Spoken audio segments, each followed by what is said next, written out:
it's Camille, and today I'm going to be doing a video about my Pointe shoes.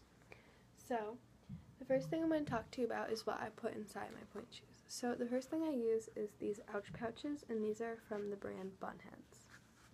And then I use these toe spacers. I just got these from CVS. They work very well, so you probably can find them at CVS or like your local drugstore. And then the toe tape brands I use, this one I use to make sure that the ribbons, I make sure that they stay tucked in during performances, so it's clear, and I just wrap it around the end of my ribbon to make sure it stays tucked in. And then this tape I use if I have a blister or just like a sensitive part of my foot, so I'll just cover it in toe tape. And I like it because it's kind of cushiony and it's waterproof. So also I use jet glue. So what I do with jet glue is I use it to strengthen my shoes. So say the shoe was dead. Or don't wait to glue your shoes till they're dead, just wait till they're like softish. I like to wait until they're like the perfect pair, so they're broken in enough and they're not quite dead, but they're still soft enough that I could dance in them. So I use my jet glue, and these ones aren't soft or dead or anything, so I'm just going to show you what I would do. So I would draw just like a little square right here and just fill it in with jet glue, just like that. And then I do the same on the inside, and you don't want to just do it like just where I'm doing it. Do it where your arch breaks. So my arch breaks right about here, right along the line of this seam. So that's where my arch breaks. So I would just glue like an inch-ish wide rectangle around that area and just fill it in. And sometimes my demi point will break. The shoe will break there, so I'll just glue down there too. And then inside the box, it's kind of hard to see because I don't have like a light in there, but sometimes I'll just glue if the box gets soft, which is kind of rare for my Russians because the box is really strong. But if it does get soft, I'll just like put it down in here and just glue a little bit. And then you have to, like, this is the floor, I guess, and you have to just rub it so that it dries really evenly, because you don't want it to be bumpy or like have bubbles in it at all. So I just rub it on the floor until it's like, until I feel like it's good. Okay. So now I'm going to move into how I sew my shoes. So these shoes are pretty much brand new, so I'm going to show you on these ones. So the way I sew them is I do a crisscross elastic, so it crosses right over my ankle, and then just normal ribbons. Okay, so I sew them so the elastics are really, really close to this seam right here, like this seam, because otherwise it'll slip off my heel, so my elastics are really, really close to it.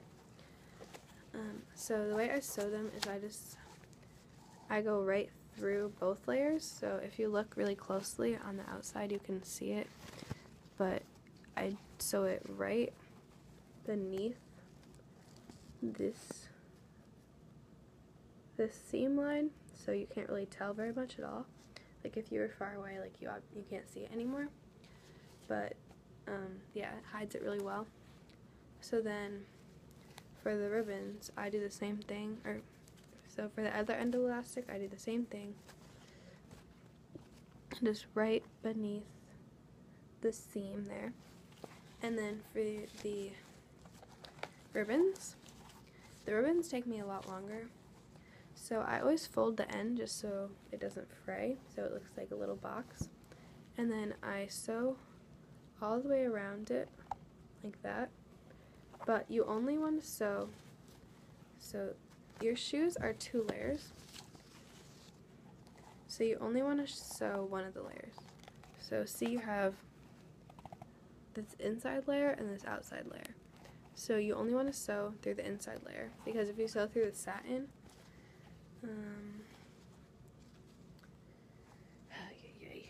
trying can find you, like, because normally I have like a stitch or two that go through the satin backsnip, but all these look actually pretty good.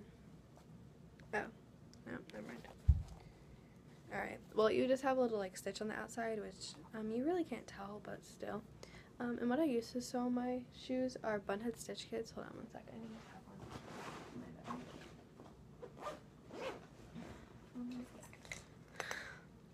have one. They look like this, and it just says stitch kit, and these are from the brand Bunheads. I like these because the needles are pretty big, and they have a nice big eye. I think that's what it's called. Like, little hole is pretty big, so you can fit, so it's not really hard to thread the needle, which is really nice. Yeah, and then the thread is waxed, and it just comes on a little like spool thingy like this, and it matches your Pointe shoes really well, so I'd recommend this. And then I kind of filled mine with safety pins, if you can see on the bottom. Yeah, I feel like filled mine with safety pins, just because I always like to have safety pins. So now I guess I can show you guys what Pointe shoes I have had in the past, and like what I thought about them and stuff. So I started off with Block Heritage. So Block Heritage, they are obviously from Block, and they look like this. So they have their V-cut as well, like this. So I just didn't like how this part of the shoe is really, really hard, the vamp part right here. So it always rub against my foot really hard, and it would give me blisters. If you're wondering, I had a 6XXX, I think is what it says, if you can see it. Yeah, and they're the Block Heritage, and I think they had a strong. And I tried these with the Elastiribbon. So I'm going to tell you something about this. The Elastiribbon, I did like it. It's really expensive though, and also I didn't have really Achilles tendon problems. I just thought it looked cool for some reason. But also, you have to tie your shoes pretty tight, otherwise the ribbon, like, because it gives with your foot, you want to put the ribbon really tight around your Achilles, because otherwise it'll be like bunchy if you point your foot. Like, you don't want it to be like saggy, like, yeah. So you don't want it to be saggy when you point your foot, so you should put it really pretty tight. So then I moved into Russian Pointes. So I had Russian Pointe Grandes, were my first pair of Russian Pointes, and I really loved these shoes, but they discontinued them, so I'm not really going to tell you too much about these because you can't get them anymore. So I tried Sanchos. I just didn't like them. I had the Ovation 3/4, and they were in a 9XX.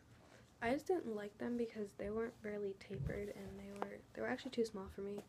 And this part is really tall, and I really like this way. It's really tall, and I actually have pretty like flat metatarsal area, so I just didn't really enjoy those too much. So then I moved into another different pair of Russians. So these are the Muse, and they're in a V-cut, just like that. I just didn't like these because they don't have a drawstring, so when you go on demi-pointe, it'll like gap out like this, which is, I just found it really ugly. They're really good shoes. I would recommend them.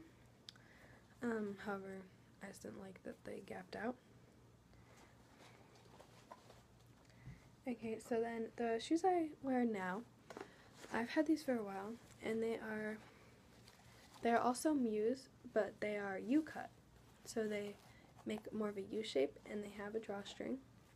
I cut this one really short, but it's like the stretchy kind, which is really nice. Yeah, so I just really like these shoes just because they're really tapered through here, and I have really tapered toes, so it works really well. And then this part is only hard to about here, so it doesn't give me blisters because this part's all really soft. And I like the shanks. I have them in a flex hard, so they're pretty strong, but I like how they're Like, if you can see, there's a lot of layers to it, so it makes it really strong, and it also still forms to your foot if you pull the layers apart a little bit. So I always like to pull like the sole part off, so it'll move a lot easier with my foot. Yeah, so that's pretty much my pointe shoe story. I guess I can show you how else I break them in. So I always do like slashing, I guess. On here I was like make it just so I don't fall, and then I cut off the satin here so I don't slip. Thanks for watching.